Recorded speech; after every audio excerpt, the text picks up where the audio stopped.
Thank you very much and good evening.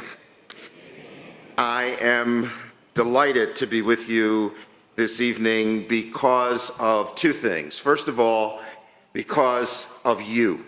To see so many of you who are dedicated to social justice. We're caring for the poor and the needy, for caring for those who are pushed off to the margins, as Pope Francis talks about. And to hear your enthusiasm and your hope for the future is something which I will carry back to Ohio tomorrow, and I will tell people about the opportunity of being with you. The second reason I'm happy to be here is because we need to have an adult conversation about a very difficult issue, the issue of racism, an issue which has persisted in our society and unfortunately has persisted in our church. And as we go forward, we have to come together to overcome this parasite of society. Nearly 30 years ago, a Catholic organization sponsored a conference entitled Voices of Justice, the challenge of being Catholic and American in the 1980s. One of the keynote speakers was Union Theological Seminary professor and author James Cone, who unfortunately died last April. He issued a theological challenge to the Catholic Church. He said this: "What is it about the Catholic definition of justice that makes many persons of that faith progressive in their attitude towards the poor in Central America, but reactionary in their views towards the poor in Black America?"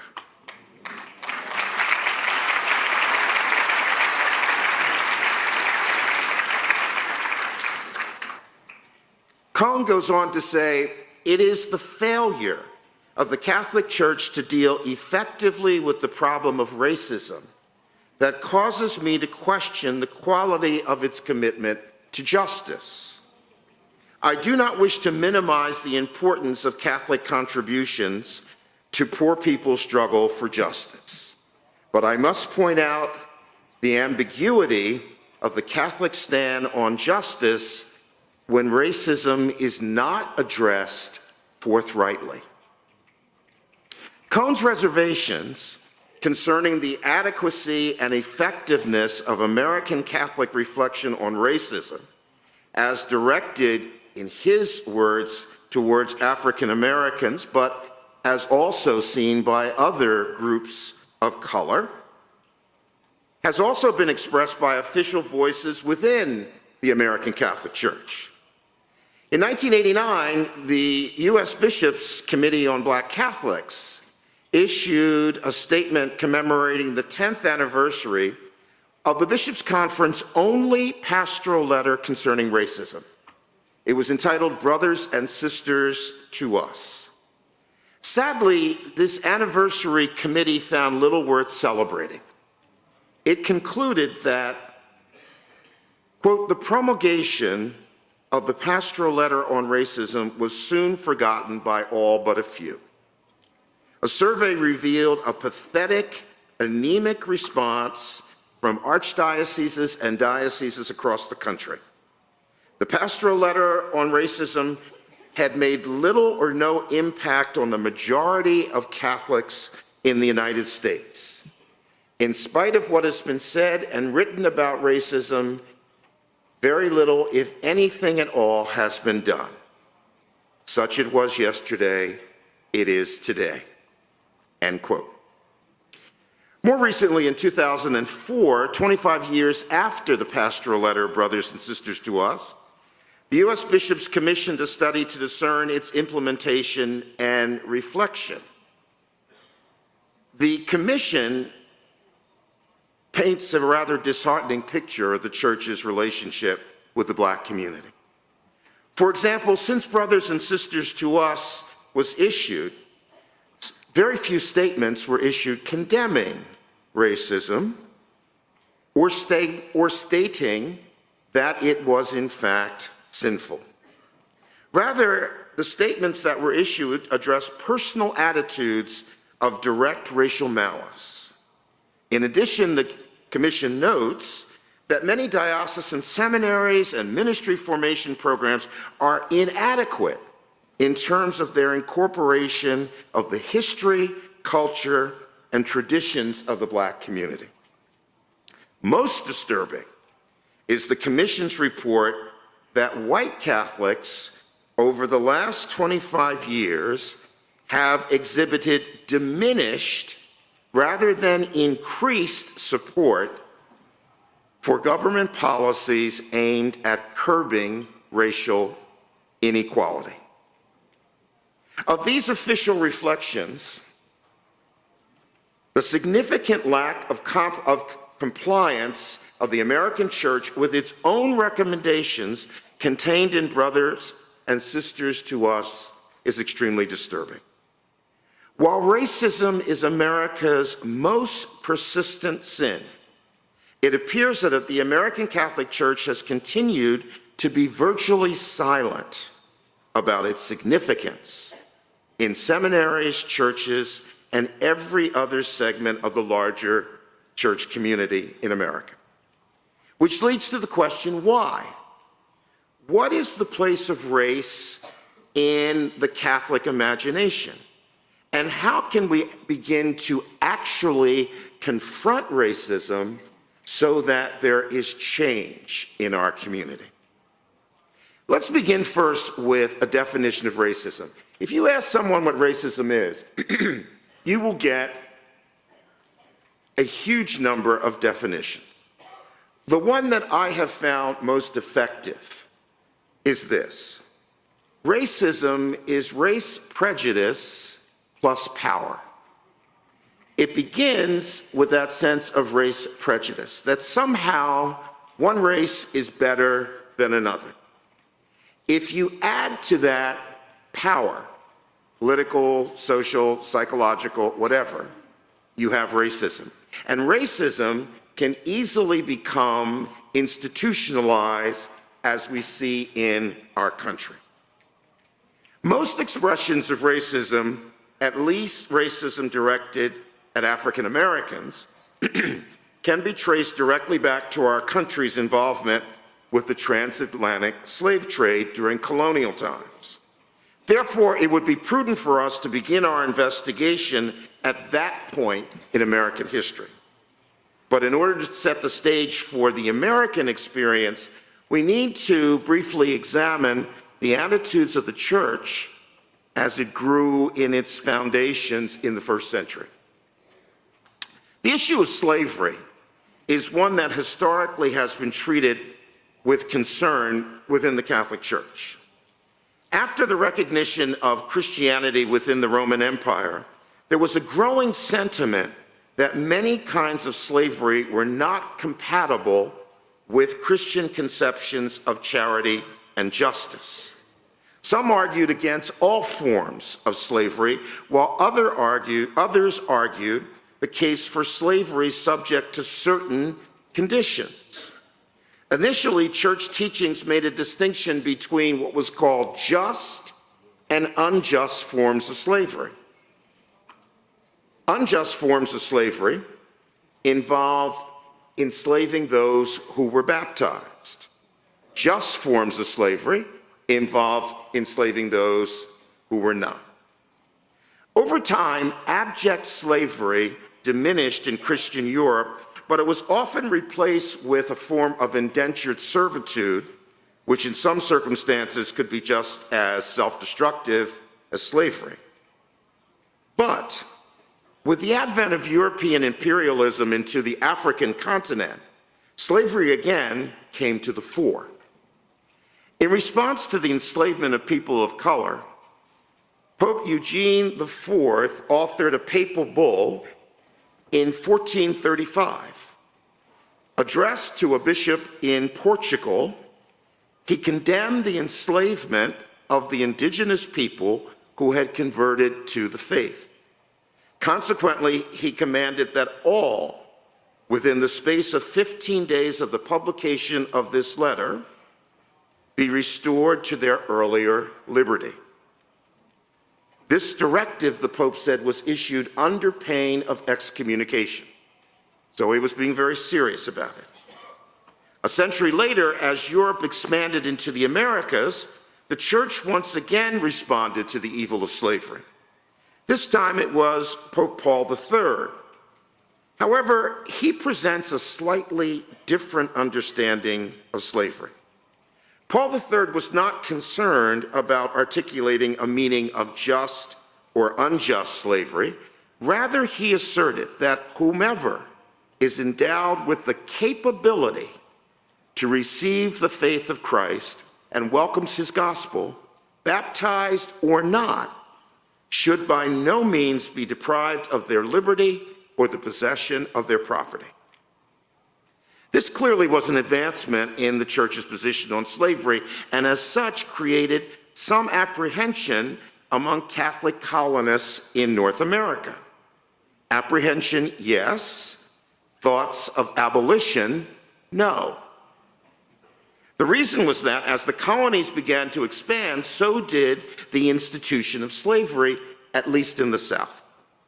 Thus, for many, slavery had become so entrenched in the fabric of the colonies that its complete abolition was considered an unrealistic concept. In 1839, Pope Gregory issued another papal document on slavery that condemned the slave trade in the strongest possible terms.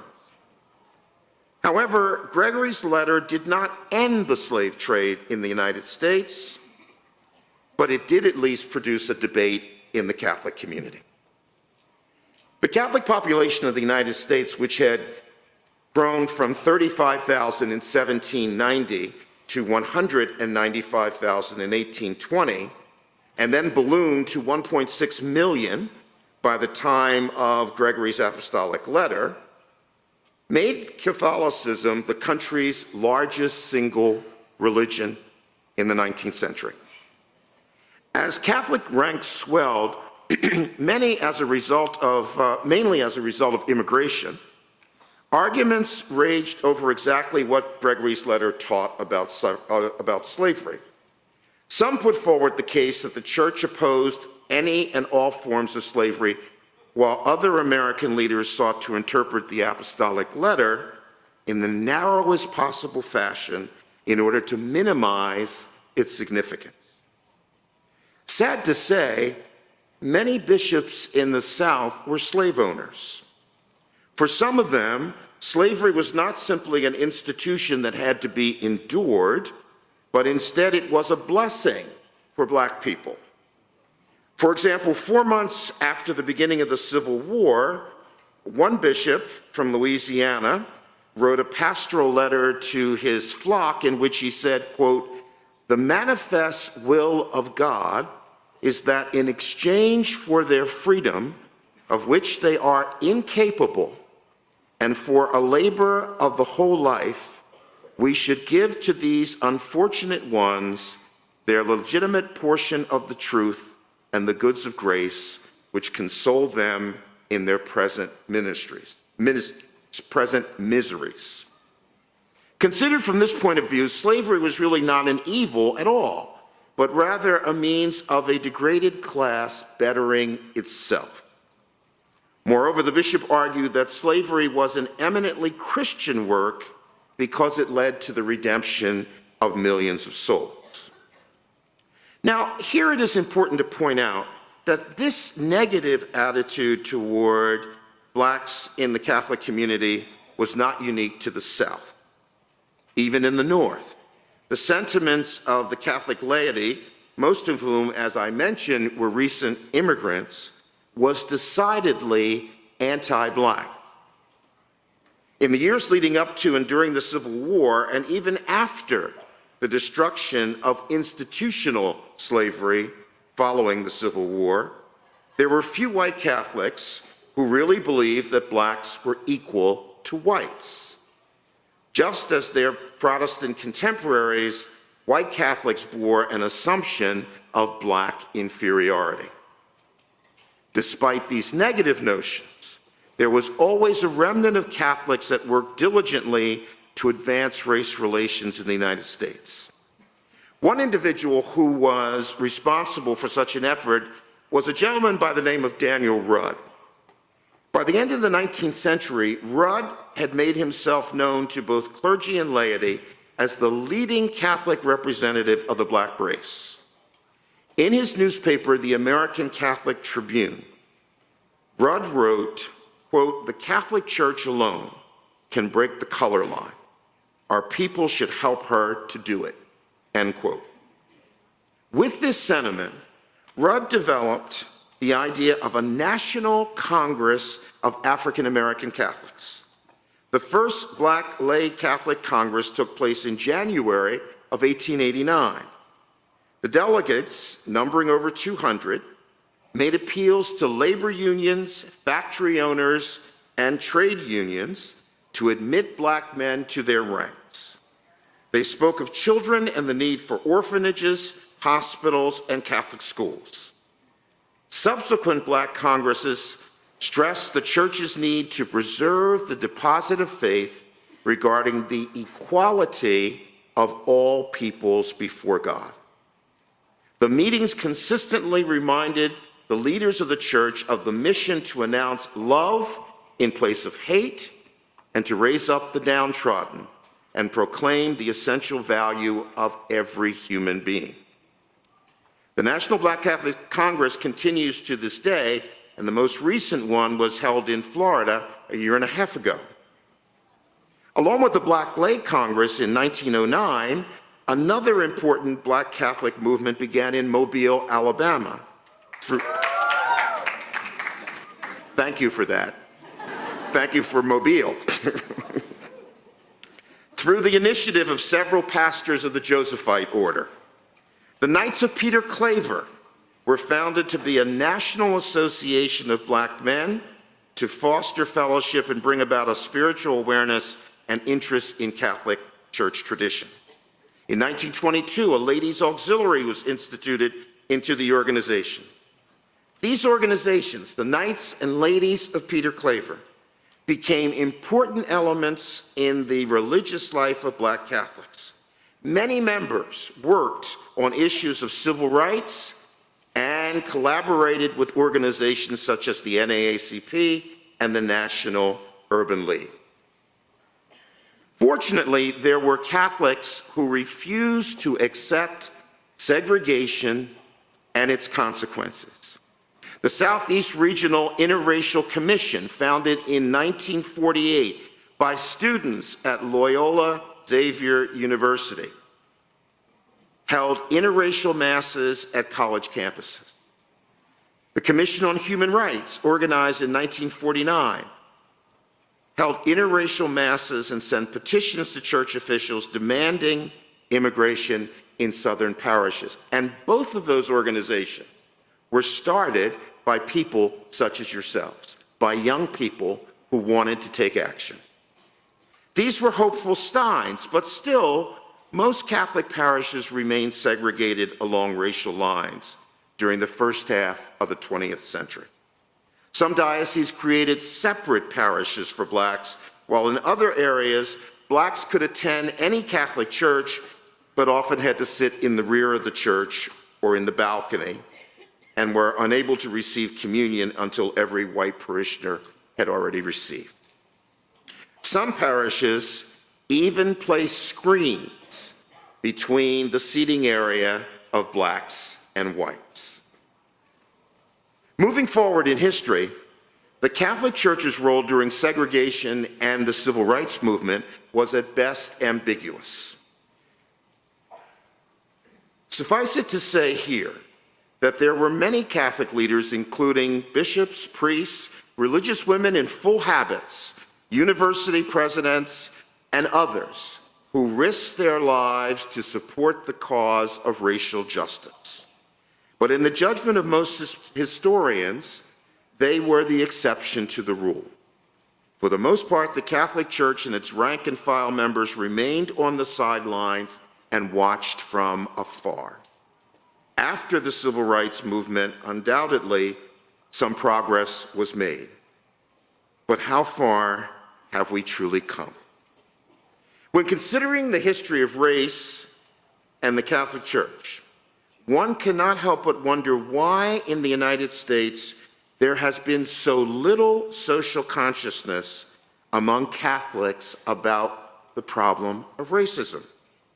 As the global church has championed human dignity and equality, it appears that the church in America has been incapable of taking decisive action and enunciating clear principles regarding racism that has led to a change of attitude. Along with their Protestant brothers and sisters, American Catholics have shown a lack of moral consciousness on the issue of race. Clearly, at times, our faith has influenced our racial attitudes. But negative events in our country, which have targeted not only African Americans, but also Latino Americans, Native Americans, Asian Americans, Jews, and immigrants, primarily on the basis of race, forces us to realize that the discussion on equality must run much deeper if we are to be true to the principles on which our country was founded and the principles on which our faith is based. Where then is the way forward? In his letter to the Ephesians, St. Paul tells us that Jesus is our peace. It is by means of his shed blood and broken body that the dividing walls of enmity have been demolished. Today, the Catholic Church in America must recognize that Christ wishes to break down the walls created by the evil of racism, whether this evil is displayed publicly for all to see or deeply buried in the recesses of our hearts. If not, we are destined for history to continue to repeat itself, and once again, the Church will be perceived as a silent observer in the face of racism. On August 23rd of last year, Cardinal Daniel DiNardo, President of the United States Conference of Catholic Bishops, established a committee against racism. It is the first time in the history of the conference that this has ever been created. The committee focuses on addressing the sin of racism and in our society and in the church, and the urgent need to come together as a nation to find solutions. While I realize that the task appears overwhelming, the bishops are committed to the goal of helping the church become a consistent and productive voice in eradicating this plague. Nearly 40 years ago, brothers and sisters to us asserted that racism is a sin that divides the human family and violates the fundamental human dignity of those called to be children of the same Father. The bishops and lay members of the Committee Against Racism have the opportunity now to listen to the needs of individuals who have suffered from racism through meetings that they have had throughout the country.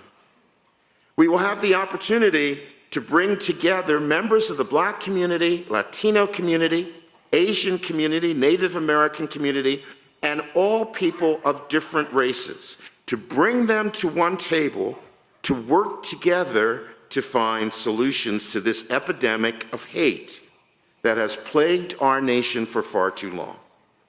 Through listening, prayer, and meaningful collaboration, I believe we can find those lasting solutions that we need and the common ground where racism will no longer find a place of rest in our hearts or in our society.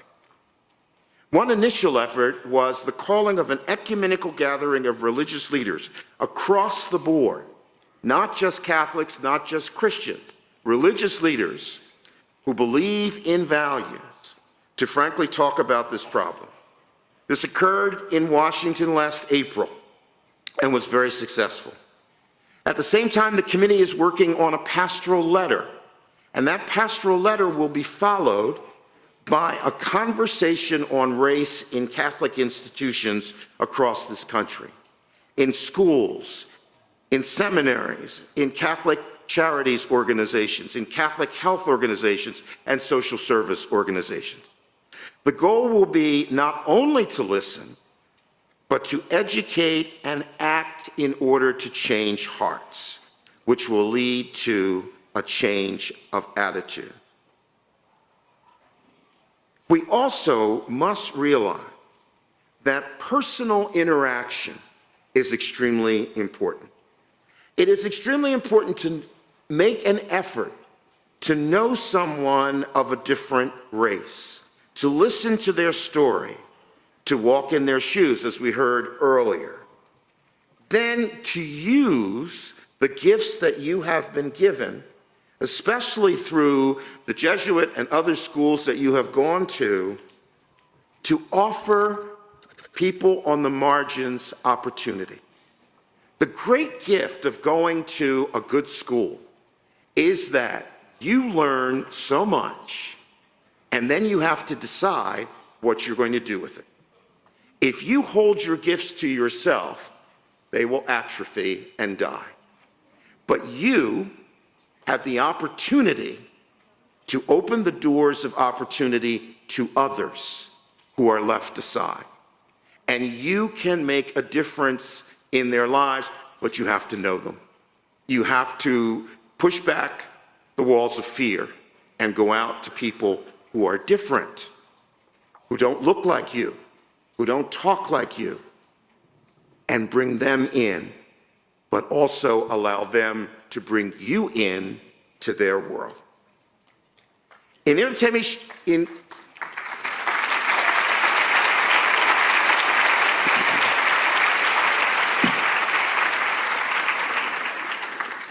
In imitation of Christ, the Church's actions and teachings must unite us in an indivisible way by means of fostering a beloved community. In imitation of Christ, we, the Church, must be willing to give over our lives to the liberation of all men and women by defending the dignity and fundamental rights of every human being. In imitation of Christ, we must not fear to denounce racism and call for equality.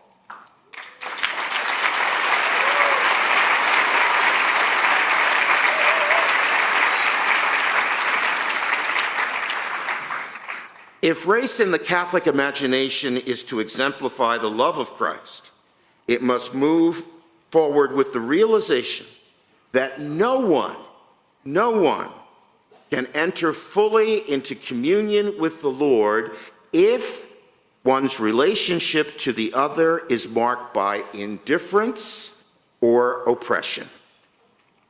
One can become one with others only if we speak the truth of our sinful past, asking and granting forgiveness, and reaching out to one another in a spirit of reconciliation, solidarity, and love.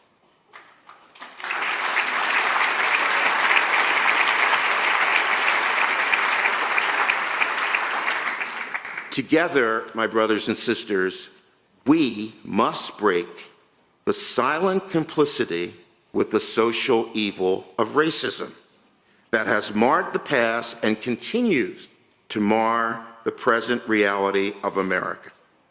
Therefore, with trust in the Holy Spirit and rooted in the courage of the saints who have lived lives of a heroic virtue, we must live that same heroic virtue and see equality in the eyes of every human being. Let us begin to see every human being as created in the image and likeness of God and leave behind the learned attitudes of superiority and fear. Thank you.